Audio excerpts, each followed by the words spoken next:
right? So I reflect back to other people what they can't see, and I encourage them to lean into the parts of them that need to be let out, and to stop blending in. And once they can actually activate their true selves, that's when all the magic happens. Welcome to Warriors at Work. This is Jeannie Coomber, your guide and host.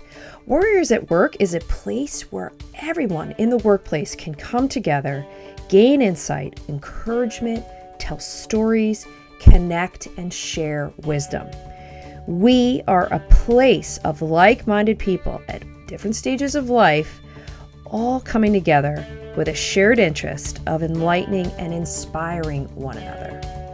If you're interested in going from the predictable to the potent, and you want to find your warrior magic, step into the journey with us. Welcome to Warriors at Work. Hi everyone, it's Jeannie. Thank you so much for being here. The Warriors at Work podcast, so grateful for you to take the time. So in this podcast, I have an actress, recording artist, composer, coach, and as she calls herself, an essence reflector, Allyson Hernandez, with me. And she's going to share her shifts and successes over the last 20 years of her career. And we talk about what it really means to bring forth that which is within you and why you cannot force flow. Yes, you cannot force flow. Allyson is a big, beautiful, soulful light in the world who offers us her guidance on how the activation phase of the warrior journey operates and in its truest form, how it's connected to something just deeper within, the real deep within stuff. If you're ready to move in action with your warrior magic and you want some love and inspiration on your path, this conversation is for you. So thank you everybody for joining me here at the Warriors at Work podcast. So today's conversation is about bringing forth that which is within you. It's the third phase of the warrior journey. We call it activation. And we're not just talking about being in action, being in transaction. We're talking about it through the lens of how is it tied to something more meaningful, more purposeful. And the whole activation phase comes from something I saw a number of years ago sitting over my mom's laptop after she had just passed away. We were cleaning out her things. And it was this expression. She wasn't an overly religious person, but she was a very spiritual person. And the saying was this, it comes directly from the Book of Thomas, and it's on my website as well whenever we talk about activation. But I thought it's a great way to set the table. If you do not bring forth what is within you, what you do not bring forth will destroy you. And it was the motivation for talking about when we sit in a state of activation and we're ready to do something, create some movement, or allow for something to manifest, we're in this state of activation. And I have with me somebody who not only believes in this idea, but really embodies it. And she's going to share a lot of things from her personal life and her professional life that really depict this in a way that anybody that's watching or listening can pull this into their life and consider perhaps doing something a little differently. So Allyson Hernandez, thank you so much for being here today. So fun. Thanks for having me, Jeannie. So I have the benefit of knowing this woman for many years. So I have seen firsthand a lot of what she's going to share here today. And what I wanted to do is first give you a little insight into Allyson. So let's talk about Allyson's world. Here's where I want to go, Allyson. Describe the world you live and operate in. And how do you keep your life in motion? Yeah. So my world is complicated and it is full to the brim. I'm a mom of two boys. One is 9 and one is about to become a teenager in T-5 months. God help me. Both of those boys have ADHD, which requires a lot of time and attention. I'm a wife. I work full time.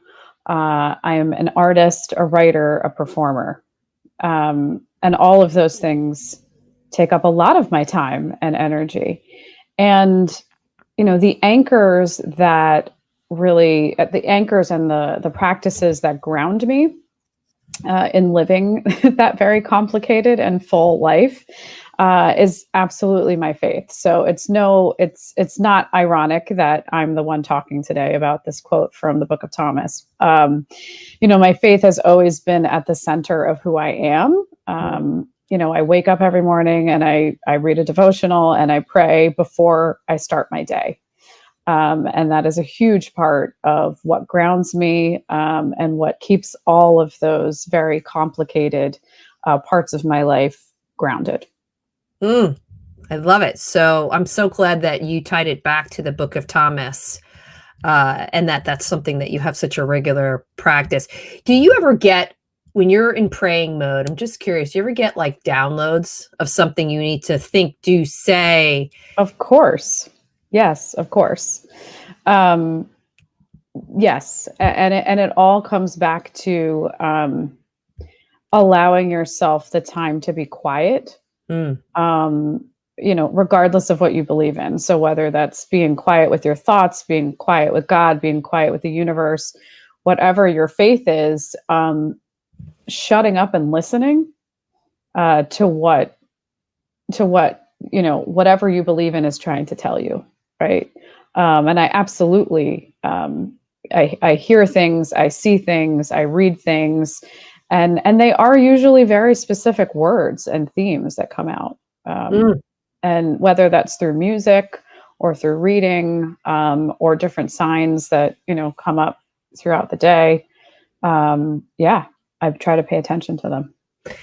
So let's talk about this through the lens of activation, because as I said when we first kicked this off, it's not about necessarily being in action or transaction. And for all my A-type high producers out there, me included in this, Guilty. It isn't necessarily like actioning something, because we all got executionitis, but tying it to something deeper. So let's talk about what activation means to you. Yeah. So to me, activation is much deeper than getting into action, right? It's actually turning on the light or the spark or the thing that makes you you, and then having the courage to let other people see it. My zone of genius, which is, a book that I've come to love and know the author well now, Laura Garnett. It really talks about, what your zone of genius is and how that comes about. And mine is an essence reflector, right? So I reflect back to other people what they can't see. And I encourage them to lean into the parts of them that need to be let out, and to stop blending in. And once they can actually activate their true selves, that's when all the magic happens. An essence creator? Reflector. Reflector. Okay.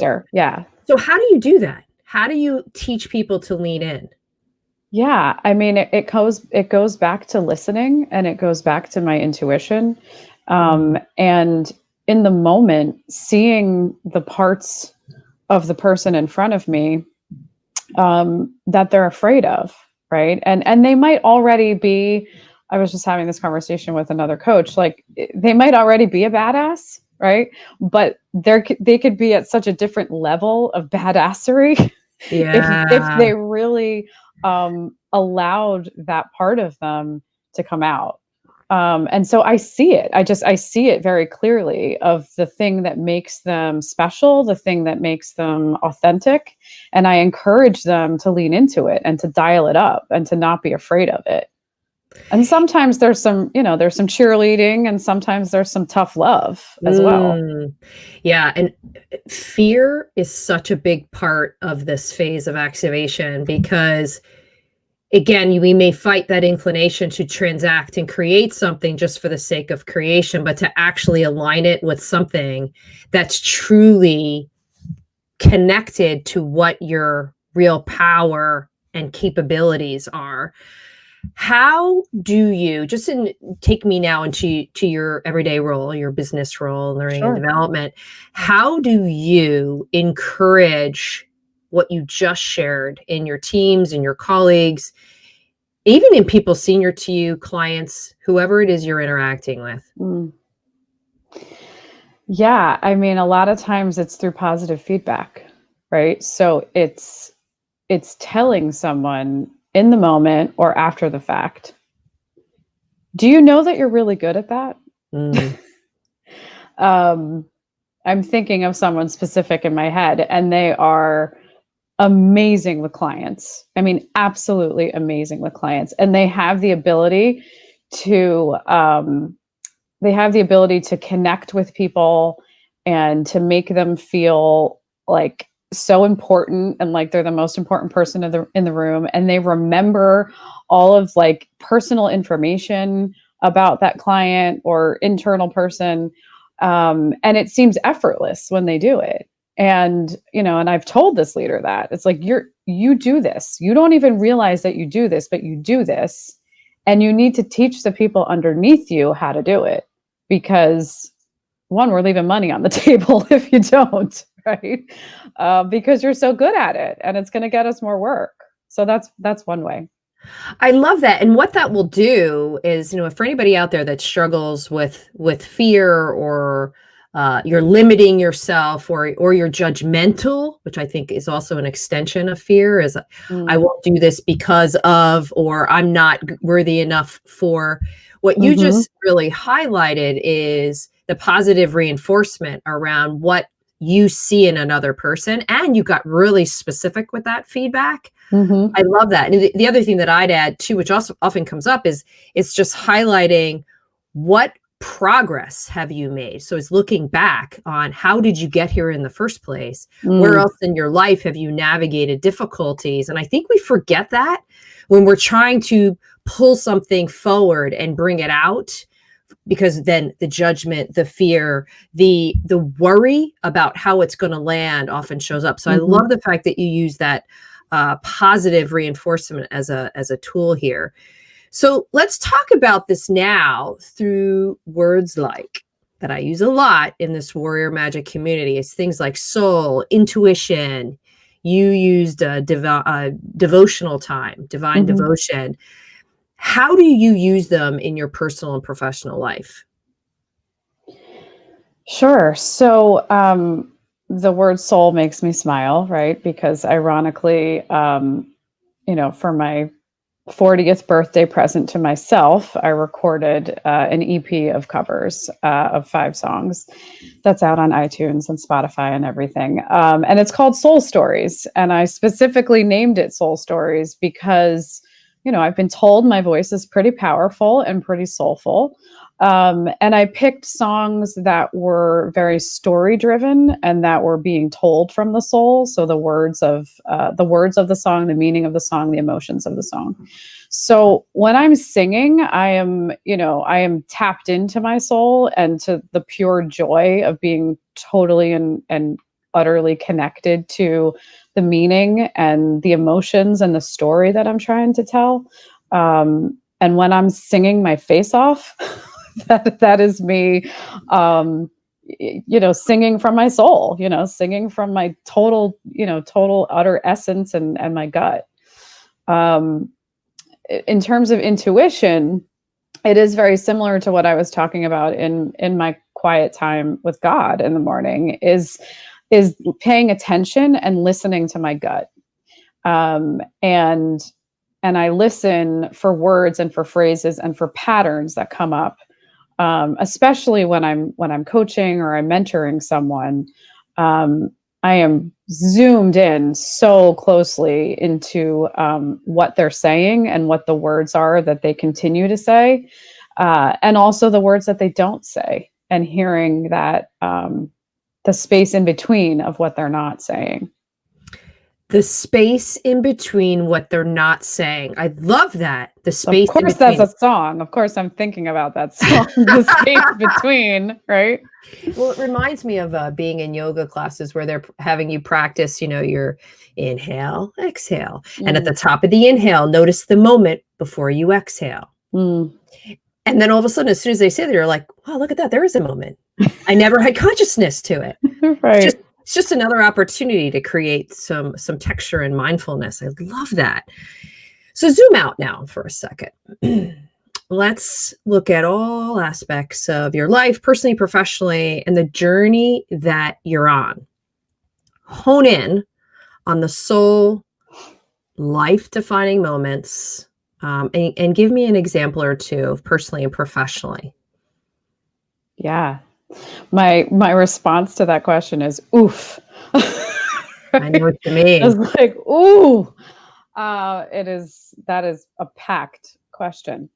Um, so one or two. Okay. I think one from a younger stage in my life was going to college. I went to Syracuse University, and I majored in musical theater. And I remember having the conversation with my mom on my bed when I was like 17, and her saying, you cannot major in something that's going to put you on Broadway one day. Like her, and I love my mom to death, and she's supported me every step of the way. But this conversation was like, you can't do that. Like, that's not practical. Like, Mm. how are you going to make a living? And she would, and her, my love this quote, she would always say, music and theater, those are two ways to starve, honey. And she's right. I mean, she's totally right. And then I immediately researched every single musical theater program in colleges and universities, in the US, and showed her, look, see, you actually can do this. This is a real thing. Like, I didn't make it up. And I wouldn't trade those 4 years for anything. Mm. Um, the friendships that I made, um, getting to do what I loved, I'm getting choked up just thinking about it. Mm. I lived and breathed theater for 4 years, and I wouldn't give that up for anything. Mm. And how do you tap into that power in your professional self?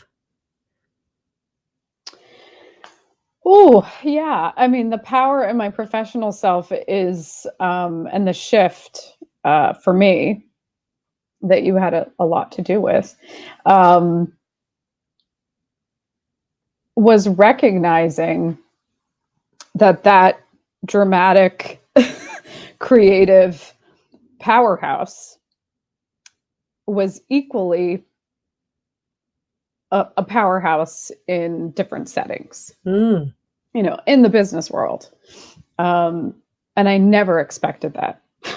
I never expected that for myself. I never expected that I would have the success that I've had in the corporate world, um, with a BFA in musical theater. It's just kind of like a joke sometimes, when I'd like sit around with other HR professionals and everyone be like, what'd you do? What'd you study? Where'd you go to school? And then I'd be like, well, I was, taking tap and jazz and ballet and voice and musical theater, and while you were probably learning PowerPoint and like what accounting meant. I love that. I didn't do any of that. I definitely didn't do any of that. Well, talk to us about a professional moment that also was significant and had impact Yeah. on you. Yeah. So again, it was actually a moment in Women Unlimited. So that's how Jeannie and I met, for our listeners, which was a year long, women leadership development program that was absolutely life changing for me. And in that program, I really was pushed and encouraged both by you and by Carrie Albertine, to step into finding a way to combine my passion with my work. And I remember just like laughing at that idea. Like it was like, well, you're both crazy, first of all, because there is no connection between musical theater and corporate HR. Like these two things do not go together. Um, and you both kept pushing me, and I found it. I found the connection, and it started with vocal coaching and coaching other women and men to find their voice and how to use their voice, not singing voice, but speaking voice in a corporate setting. And to help them with that confidence and how to use it to be more effective communicators and presenters. And so that was like the first baby step. And then that led me down the path to go to IPEC to get certified to be an executive and life coach. And that was a huge shift in my career trajectory to get me on the path to where I am now. I love it. And as an essence reflector, for anyone who might feel stuck, how would you get them unstuck? Sure. How to get them unstuck. So I think the piece that comes up, and you mentioned it before, right, around fear, Mm, and the fear of failure, the fear of being rejected, the fear of being told you're not good enough. It's flipping that the belief system that you have around that into what is not possible to what is possible.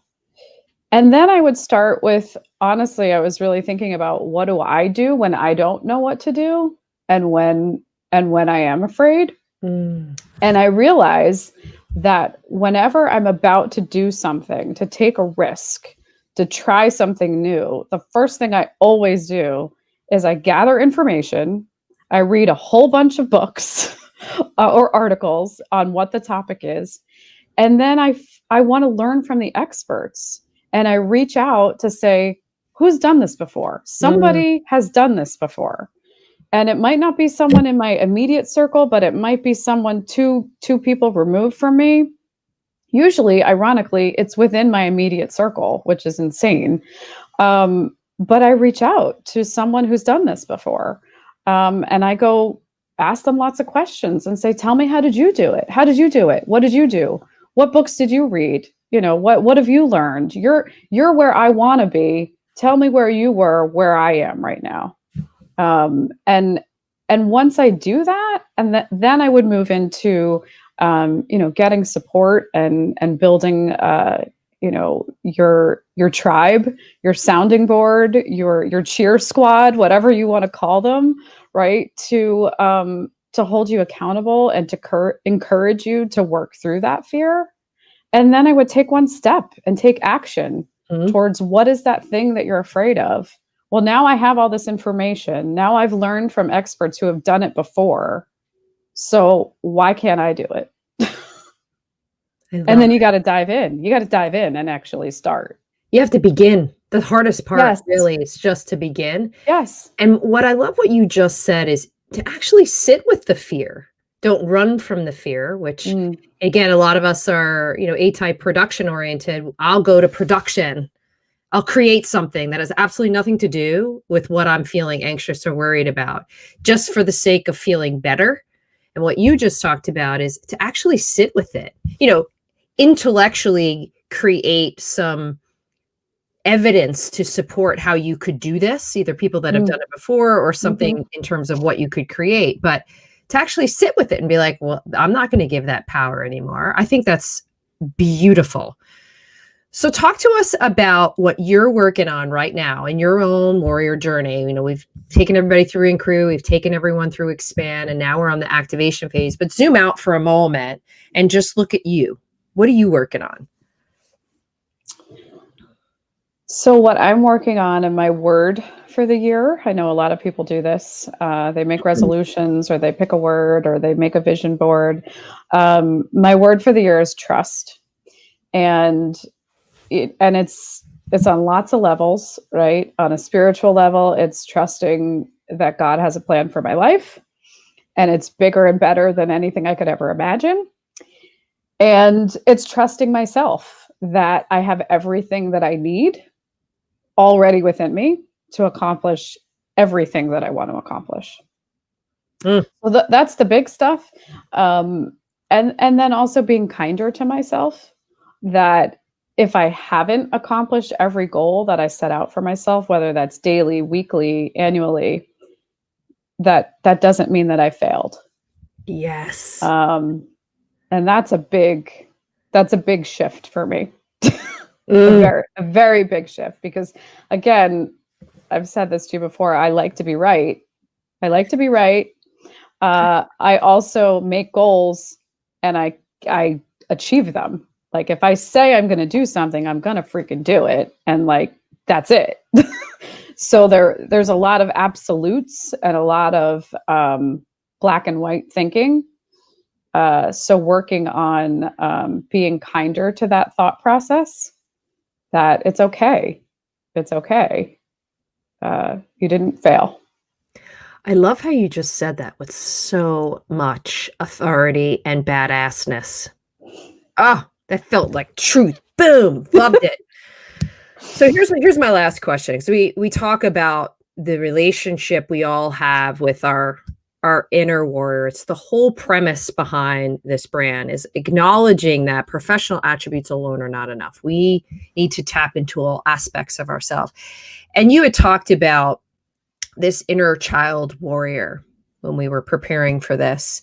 Tell me a little bit about her. What does she look like, feel like, and what wisdom are you connecting with in terms of your relationship with her that you're trying to bring forth?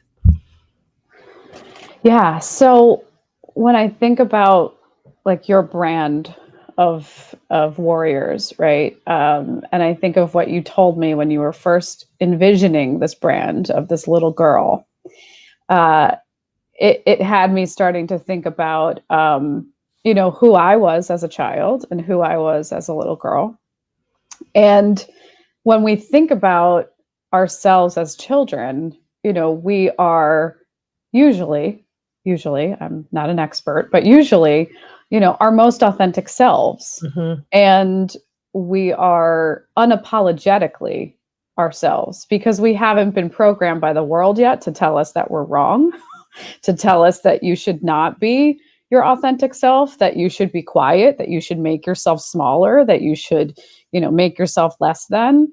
Um, so when I think about who that child was for me, I was unapologetically creative and dramatic. And I also was an incredibly hard ass worker and student. And I loved school, loved it.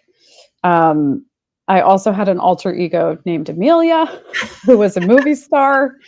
And I would put on my sunglasses and walk around the house and tell my parents, I am not Allyson. I am Amelia, the movie star. Please refer to me by my correct name. And my sister and I would dress up, and we would dress up in my mom's like prom dresses from the 60s, and we would put on shows in our living room, and that was just normal. Like that was just normal. um so when I think about who I was then, and I think about who we all were as children, it's remembering that was us at our core, right, and our most authentic selves. And if we can remember who we were then, like unapologetically who we Mm-hmm. were then, like, okay, so I was a crazy dramatic young girl who also loved school and loved to work really hard and learn and achieve. I'm still that person. Mm. It's those are still the two sides of who I am. And when we can remember that, then we can activate them again. If we're not in the activation stage, we can activate them again if we can remember who we were. I love that you talked about Amelia, because what I also heard is that it's allowing her energy, her way of being to come forward, but also to appreciate how she's constantly reminding you of who you really are. I think Yeah. that's a beautiful, beautiful example to leave everybody with in this conversation.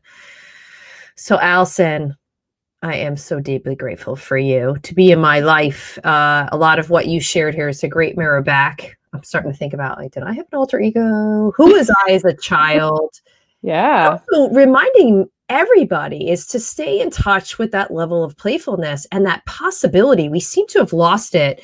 The further and further we get down the road in our quote unquote career professional selves, we lose that relationship, and we adopt such a seriousness and fear of failure and perfection, all these things that we just didn't have when we were unfiltered and young.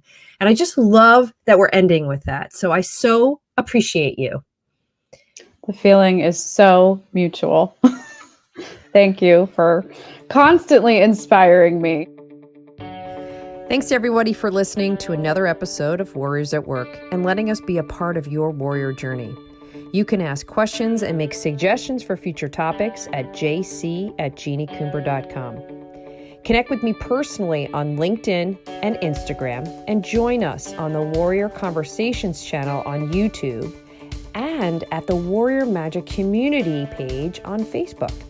You can find links to all these places on my website, jeanniecoomber.com, and most importantly, be sure to tell friends about us, subscribe, rate, and review us on iTunes, Spreaker, and Spotify. It helps others find the show and puts more warrior magic out into the world.